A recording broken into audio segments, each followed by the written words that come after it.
here, and this is a case study for a property that is on the sale market, isn't selling, and that we are going to pop up for serviced accommodation. Now, properties in the sale market are on the sale market generally because the principal aim here is to sell the property. So we don't really want to be renting it out. This one on screen, ex-buy-to-let, great little property, rent's an absolute dream, but what the owner principally wants to sell, but we don't want to be putting a tenant in there and then needing to put them out in a couple of months. It's unfair. Now, under new Scottish tenancy legislation, there isn't an end date, so we just put a tenant in, and essentially we're going to need to sell the property to get the tenant out, and it could be prohibitive to a sale. So any potential buyer that doesn't want a buy-to-let property is going to want vacant possession. With the new PRT in Scotland, the tenant is in there for the long term. So prohibitive to a sale, that, and we don't want to be messing a family about. So we want to be fair to people. We don't want to have it in the sale market and put a family in there that wants to stay long term. So serviced accommodation is the best method for this property. Now, we've got this empty property. The photos actually are marketing it empty, so pretty bare, barren in. We've given it a quick paint, so I think the budget for that was maybe £1,000 to freshen it up. We're going to pop it in the serviced accommodation market, but what we're not going to do is pop it on Airbnb, because we don't want future bookings, 6 months, 7 months down the line, because we're hoping it's sold. So we could set this up as a full serviced apartment holiday home type thing, sell it with future bookings in place. That's one strategy. If it isn't selling, it needs to earn an income. If that could sit in the market with Brexit the time of year, that might sit on the market for 4 months, losing, hemorrhaging money. So we can't have that for clients. So what we've done is we've put in Rightmove, because we don't want to be putting it in booking.com. We don't want nightly bookings here. We want to make this as easy as possible for the client. So we've done two smart things here. You can see we've done that as a nightly rate. Now, the figures here in comparison, if this bed had to be rented in the normal rental market, easily get 550. It's a 3-bed semi in that area. Easily get 550. We've popped that on all inclusive, bills inclusive, for 1,650. So an amazing markup there. We'll get free council tax on that, so we'll change it to business rates, get exemption. Gas, electricity and Wi-Fi, you're going from 550 to that, let's say 200. So you're putting 800 quid's worth of extra profit on top of that. It's just an amazing strategy. So that same property that would generate 550, probably going to get 1,650 per month if we rent to contractors. It is a 3-bed, so we can be flexible. We're very, very confident that would rent to contractors, and they'll probably take it, a month, 2, 3. We could even get a 6 month let in that, and they can give a month's notice. So we're not tying people into a tenancy, is the point there.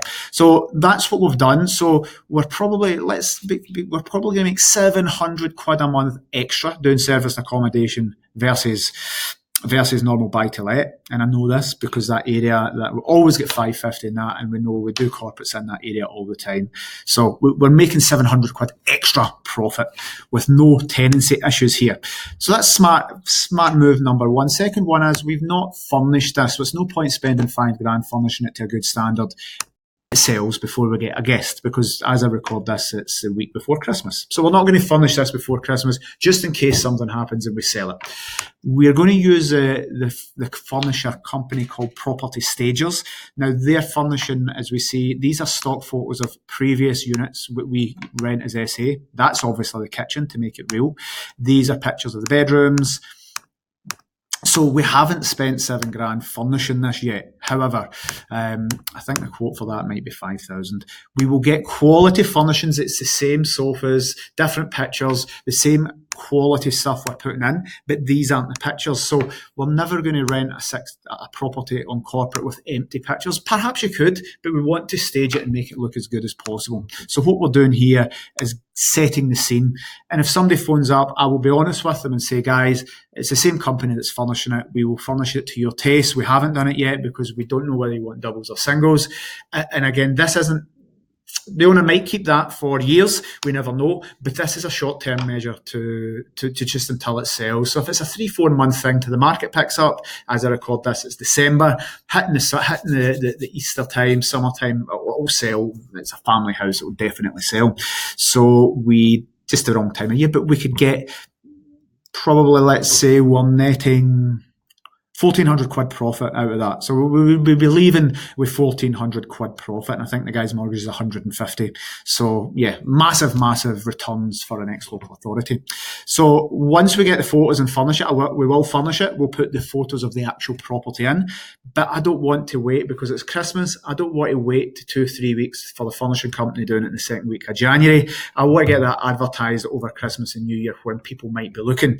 Now, Rightmove is one of the portals with many other ones that will go into hundreds of different places. We'll advertise this. We will be doing a minimum rent of a week, probably maybe 2 weeks, because we don't want people coming and going.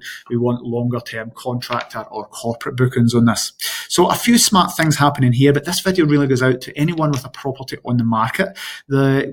Having a property in the market that isn't generating money is absolutely insane. You don't need to be letting to tenants and committing to PRTs or ASTs. You can actually rent this out short term. You're going to need to make some commitment to furnish it. But let me this, that empty room there, the pictures, we are putting pictures like that. We will furnish it like that. So it's going to make it look better for the market, and it should actually get a higher price. And secondly, you can sell it with the furniture in place. Now, the furniture package for that, because we need it looking nice, is £5,000, I think. Around about that mark. I'm not going to be paying that up front because it affects the cash flow. We're going to refinance for that and pay it off at £150 a month or something. So if you do it, it's 100% tax deductible when you're getting the furnishing leasing package. So you can pay it off monthly. When you sell the house, you can just pay the finance package off. So there's a few smart elements happening here to maximise the income for that. Take a property getting £550 and making £1,400 profit. It's just an amazing thing to do. So any questions about this, get in touch. We're helping lots of people with this. We're already booked up a lot for January, so get in touch, guys, because the property managers' calendars are filling up for this because nobody knows what's happening with Brexit as I record this. You might see this when Brexit's all over and it doesn't matter, but as we record this, we're very busy with this service because we're stopping people losing their houses and going bankrupt and handing mortgages back to the bank. Not paying their mortgages, handing their property back to the bank. So hope this helps. Get in touch with any questions.